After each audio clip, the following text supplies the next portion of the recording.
Haemophilia society द्वारा निशुल्क स्वास्थ्य शिविर का आयोजन। इंदौर हीमोफीलिया सोसाइटी द्वारा RNT मार्ग पर एक स्वास्थ्य शिविर का आयोजन किया गया, जिसमें इंदौर के अलावा उज्जैन, रतलाम और खरगोन से भी मरीज आए। महेंद्र बिगदार ने बताया कि हीमोफीलिया एक गंभीर बीमारी है।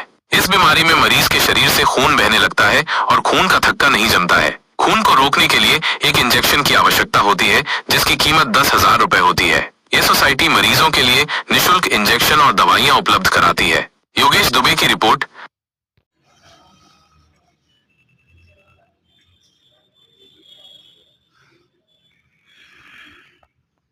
लगा गया है, इसके बारे में आप बताइए। एक्चुअली ये हीमोफीलिया सोसाइटी इंदौर द्वारा शिविर लगाया गया था जी। मेनली ये पुरुषों में होता है डिसेबिलिटी, पर वुमेन्स में भी है, जैसे फैक्टर 10 है जो बहुत रेयर है। अभी हमारा प्रयास यही है कि फैक्टर 10 की जगह अभी MP में 2 लड़कियां हमारे पास लिखित हुई है और बाकी भी है और 1 मिलीग्राम वाली लड़की। पर हमारी गवर्नमेंट से भी अपील है और ऐसे पेशेंट से भी अपील है कि वो सोसाइटी से जुड़े, जिनको भी ऐसे सिम्टम्स दिखते हैं कि शरीर पे हरे नीले चत्ते आना, मेंसेस में ब्लड नहीं रुकना, ऐसे कुछ आते हैं तो डॉक्टर से नाक से खून देना, ऐसे कुछ भी सिम्टम्स दिखते हैं तो आप सोसाइटी में जुड़े। हमारे नंबर दिए हुए हैं, सभी बड़े अस्पतालों में हम लोगों के नंबर है, चौइत्राम में सभी जगह है। तो मेरी अपील यही है कि सारी बहनें भी इसमें अगर ऐसे कुछ भी सिम्टम्स दिखते हैं तो इसको इग्नोर ना करें, इसको आके मिले सोसाइटी में तो हम उपचार के लिए कर सकें। और मेरी MP गवर्नमेंट से एक अपील है कि फैक्टर 10 के लिए अभी एक मेडिसिन आ चुकी है, जिसमें हम प्रयासरत है कि वो गवर्नमेंट में आ जाए। थोड़ी सी महंगी है वो, तो उस वजह से गवर्नमेंट से अपील है कि बहनों के लिए थोड़ा सा इसमें हमें काम करने की जरूरत है, तो अच्छा रहेगा। आपका परिचय? मैं माया तगारे, हीमोफीलिया सोसाइटी सेक्रेटरी। क्या कार्यक्रम का आयोजन कर रहे हैं?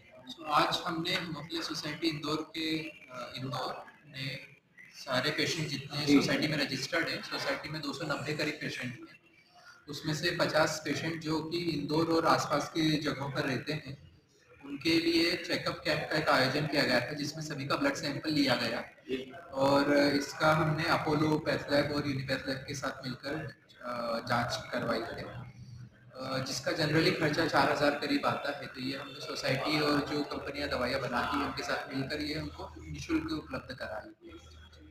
इसमें इंदौर के अलावा और कहाँ के लोग आए? इंदौर के अलावा इसमें महू से हमारे पास पेशेंट है, महू से भी आए हैं। फिर इसके अलावा खरगोन डिस्ट्रिक्ट से पेशेंट हैं, उज्जैन से पेशेंट आए हैं, अलीराजपुर से पेशेंट आए हैं, रतलाम से आए हैं, धार है, आसपास के अपने पास 8 से 10 जिलों से पेशेंट यहाँ पर आते हैं। इसमें पेशेंट को क्या क्या फैसिलिटी देते हैं? अभी अपन ने तो जैसे चेकअप कैंप एक करवाया है, जिसमें 3 से 4,000 रुपए की जांच होती है जो निःशुल्क उपलब्ध कराई है। इसके अलावा उनको जो ट्रीटमेंट के लिए इंजेक्शन लगते हैं, जिसमें एक इंजेक्शन का कॉस्ट लगभग 10,000 के आसपास आता है, वो भी हम निःशुल्क उपलब्ध कराते हैं। सोसाइटी के थ्रू भी होता है और सोसाइटी के थ्रू हम नेशनल हेल्थ मिशन के साथ मिलकर भी काम करते हैं, तो डिस्ट्रिक्ट हॉस्पिटल में भी ट्रीटमेंट अवेलेबल करवाने का हम लोग प्रयास करते हैं। इसमें मध्य प्रदेश शासन और सामाजिक न्याय विभाग और स्वास्थ्य विभाग द्वारा कुछ सहयोग वगैरह मिलता है? सहयोग उसमें हमको इलाज के लिए ही मिलता है। राष्ट्रीय जैसे मैंने बताया नेशनल हेल्थ मिशन के थ्रू इंजेक्शन वगैरह ट्रीटमेंट के लिए मिलता है और हम लोग अभी कोशिश कर रहे हैं कि हैंडीकैप सर्टिफिकेट के लिए भी करें। कुछ पेशेंट को मिला है बट वो सभी को ही ये सुविधा उपलब्ध है, उसके लिए भी हम लोग प्रयास करते हैं। दिव्यांग भाई बहनों को क्या संदेश देंगे आप? सबसे पहले तो सभी को अपनी जिम्मेदारी निभाते हुए यहाँ तक आने की रहेगा, ये मेरी अपील है सभी से कि वो कृपया कार्यक्रम जब भी आयोजित किया जाते हैं तो उसमें वो अधिक से अधिक संख्या में भाग लें। उससे ये होता है कि हम जो बेनिफिट दे रहे हैं, जिसके लिए कोशिश की है, वो ज़्यादा से ज़्यादा लोगों को मिल सके, तो वही एक अपील रहेगी। दूसरा एक है कि अगर समस्या होती है तो उसे नज़रअंदाज ना करें, जल्दी से संपर्क करें ताकि समय पे इलाज मिल सके। आपका परिचय? मेरा नाम महेंद्र विखार है, मैं हीमोफीलिया सोसाइटी इंदौर में एज ए वाइस प्रेसिडेंट हूँ।